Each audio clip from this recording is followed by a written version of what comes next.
I'm usually very jovial when I start out my vlogs, but on this particular one, I have no gust of wind beneath my sail, and I can only muster up enough energy and might to report this story about this New York mother who suffocated her 11-month-old baby and posted photos of her dead infant on Facebook.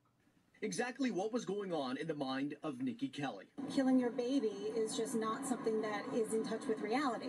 But it is what the 22-year-old did after she allegedly suffocated her 11-month-old son, KM Felix, that has sparked additional outrage. This Facebook posting of what appears to be little KM's body. We obviously cropped the image out of respect, but the rest in peace message is visible at the bottom. Obviously, it's horrible to see, but at the same time, I think that this may go to her mental state. Julie Rendelman is a former Brooklyn prosecutor who has spent more than 20 years inside of courtrooms.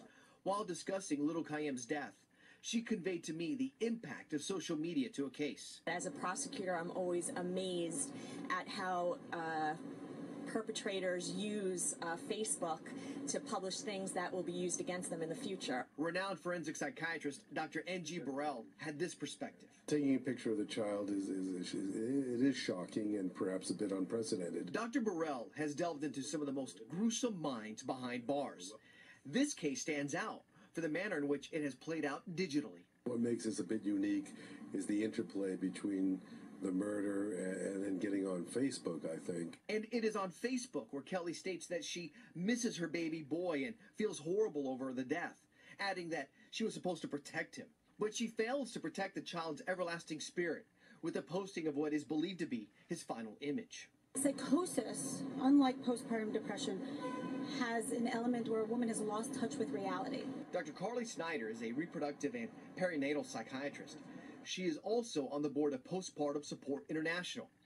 This is a case that strikes her not only for the death of KM, but also for the publicity being generated by Kelly's thumbs. Out of all the cases you've dealt in the past with, have you personally ever had a woman post her issues with her child on Facebook? No, I have never seen that.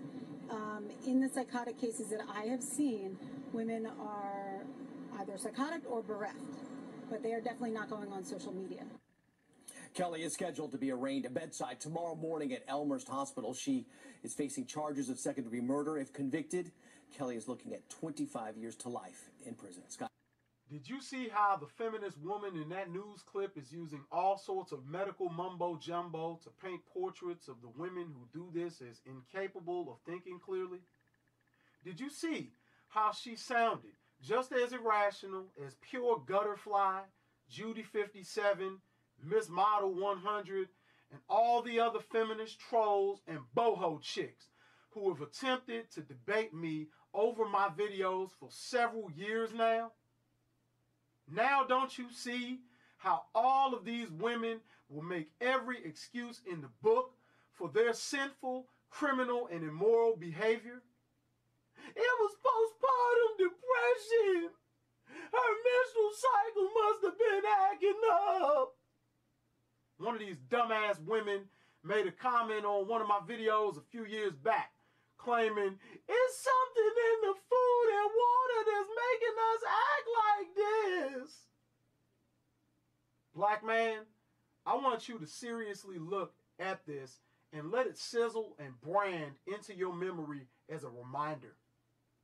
This woman killed her baby, and after it was discovered that she killed him, she was detained in a hospital long before any arraignment process. And she was more than likely pampered and given better medical attention than many of the men and women who serve in the U.S. military, just because of the sensationalism of the incident. And it is truly sad because this is exactly what this sorry ass whore wanted. She wanted attention. Remember this, men, because when you knock up these attention-starving whores, they will eventually become jealous of their own children because their babies are receiving attention, and they won't hesitate to harm them as a means to get you to pay more attention to them.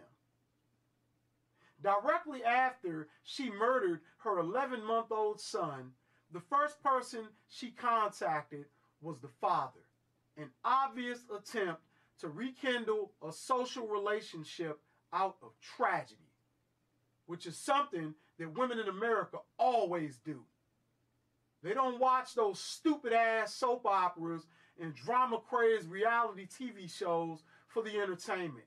They do so to learn from them, so they can formulate the same schemes into their everyday lives.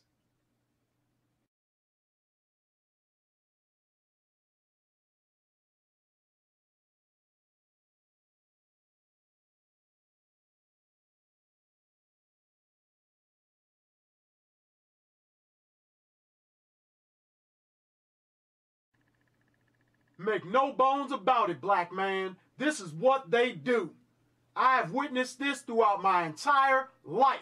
But instead of sitting around simping about it and feeling sorry for myself, I fight back.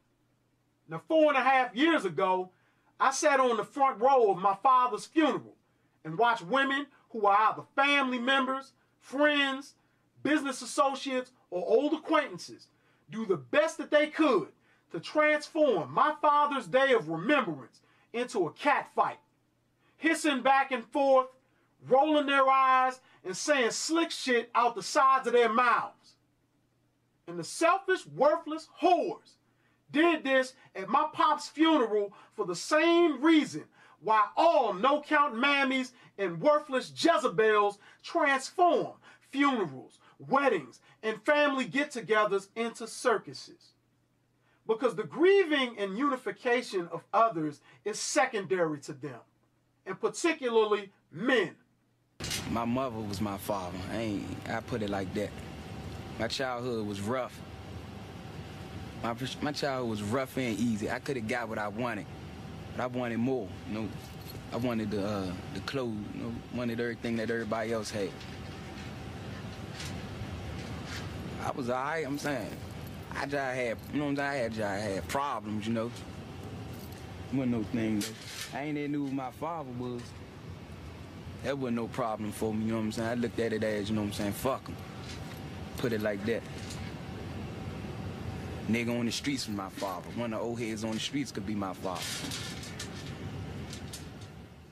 Andre behavior started with special education. Andre behavior started with special education. Andre behavior started with special education.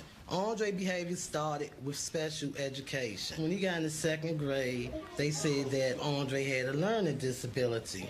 But it was like once he got in special education, everything changed. The kids would see him get on the bus, get off, they would call him retarded.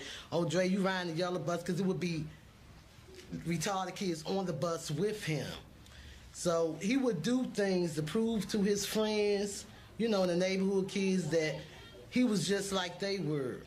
So to hear people talk about my son and call him a menace to society and all that, I have a lot of friends. I got my family. I can call and talk to anybody anytime I want to. But it's like they're not going to never understand how I feel. You know, so I'm tired. I'm only 34. I feel old. I act old. My friends don't understand why I don't want to go out no more. I'm tired. No matter what the situation is, whether it's the fact that someone has died, there is a problem with the schools, what have you, there is always some slew-footed, shower-cap-headed, love that chicken and Popeye's jingle singing Mammy that interrupts peace, decorum, and the solution-building process with her madness. I got something to say!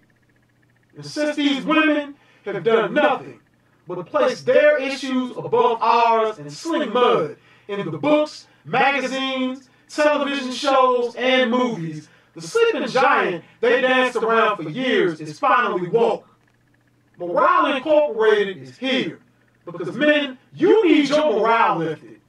And as a co-founder of this organization, I'm here to let you know that it's one way to slay a vampire.